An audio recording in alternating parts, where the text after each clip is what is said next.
Nasunugan ang higit 70 pamilya sa Davao City. Isang aso ang nasawi. Narito ang express report ni Bril Montalvo ng News 5 Mindanao. Nabulabog ang pagtulog ng mga residenteng ito matapos magkasunog sa Ecoland, Davao City.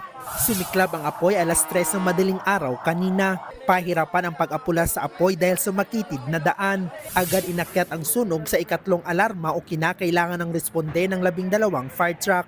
Tumagal ng 4 na oras bago idiniklarang fire out.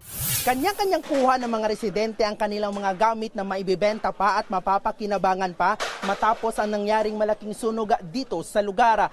Ayon nga sa Bureau of Fire Protection, higit 100 kabahayan ang tinupok ng apoy. Ang residenteng si Divina, labis ang lungkot dahil isa ang kanyang bahay sa natupok. Makatulog ba kami ani ma'am sa mong sitwasyon? Murag di siguro may katulog ma'am oy, di kay may kakaon siguro. Pansamantalang nanunuluyan sa gym ng barangay ang mga apektadong residente. Nabigyan na sila ng food packs.